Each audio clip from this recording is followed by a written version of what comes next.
Oi pessoal, então dando continuidade à nossa aula, no segundo módulo, que eu vou falar um pouquinho sobre a criação do desenho, da imagem que vai ser gravada na matriz.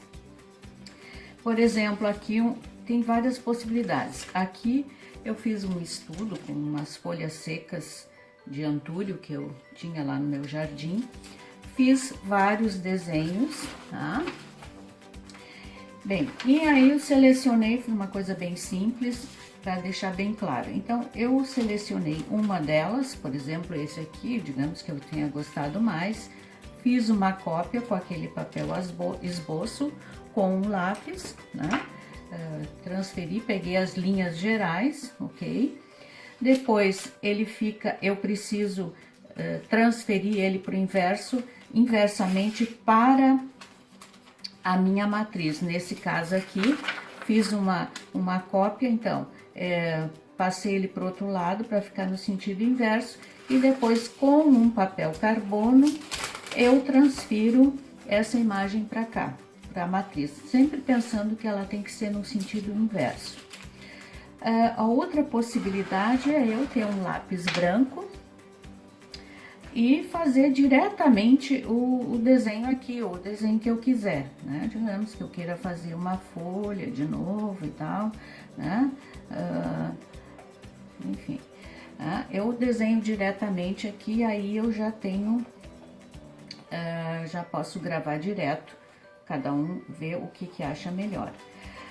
Nesse caso aqui, eu escureci um pouco a madeira com a própria tinta de impressão, para que eu possa enxergar o que eu estou gravando, senão fica muito difícil. Às vezes, se a madeira é da mesma cor do corte, a gente vai cortando e não vai enxergando como o corte vai ficando, então é interessante fazer isso.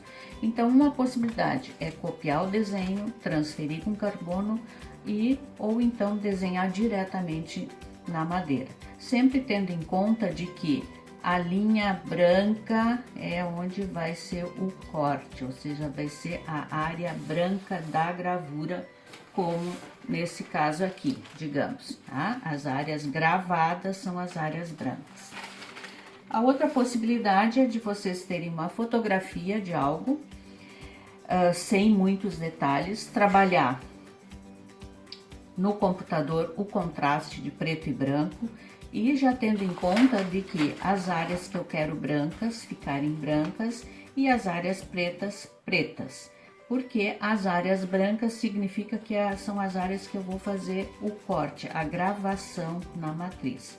Nesse caso aqui, fiz uma cópia laser e transferi para esta matriz com thinner.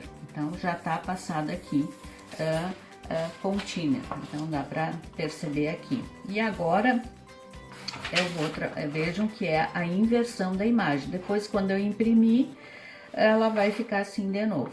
Então, nesse caso aqui, tem muitos detalhes no fundo, texturas que eu ainda vou fazer. Então, tem áreas mais claras, outras mais escuras. As áreas claras é onde eu vou gravar mais, e as mais escuras onde eu vou gravar menos.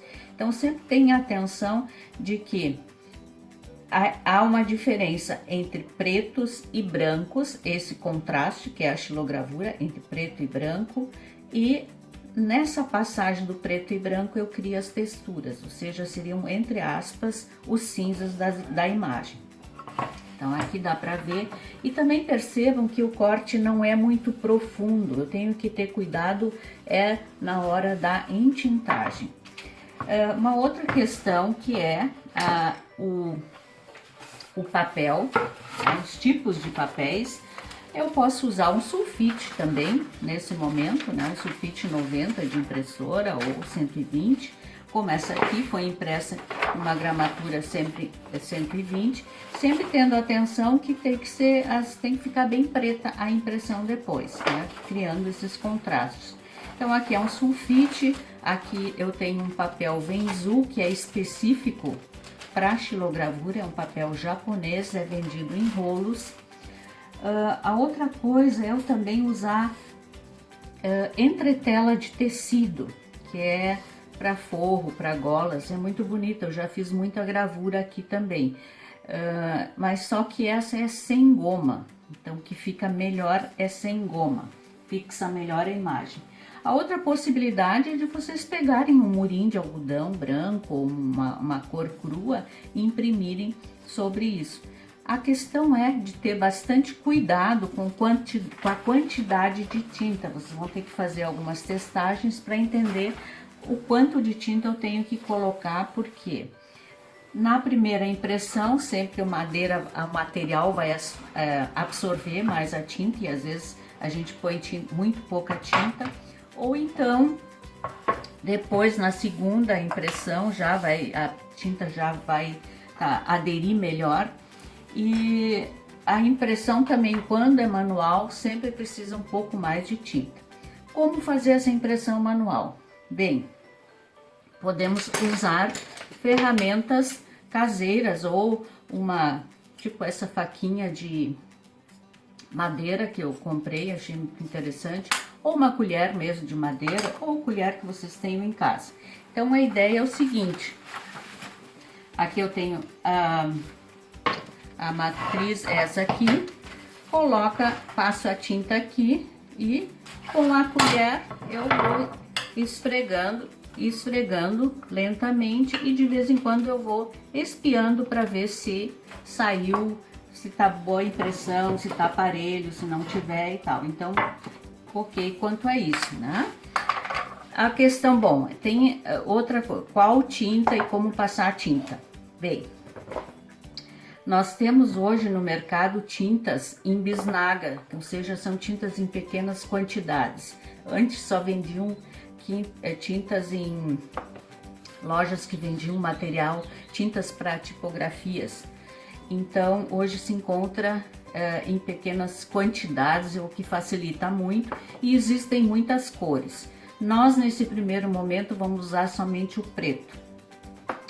Como passar a tinta? Bom, vocês já viram na primeira aula, a gente retira a tinta da lata com uma espátula, espalha e depois, então, com o rolo, a gente deixa de uma maneira uniforme essa superfície na tinta e depois passa sobre a matriz. Tipos de rolos, nós temos, esse também tem vários tipos e preços no mercado, que são esses rolos de borracha, que são bastante caros, aí é questão individual também do que fazer.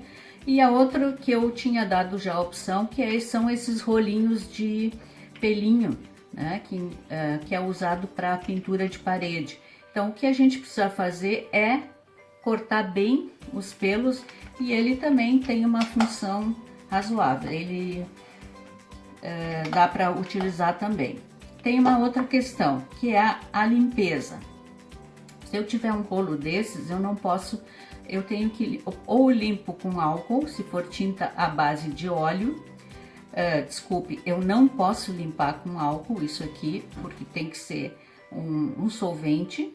Se for tinta à base d'água, que existem dois tipos, vocês podem simplesmente lavar embaixo da torneira e tudo tranquilo. Mas se usarem tinta a óleo, aí sim tem que usar um solventezinho, ou no caso, óleo de cozinha para esses aqui para limpeza. Tem que ser bem limpo, senão a gente acaba perdendo o rolo.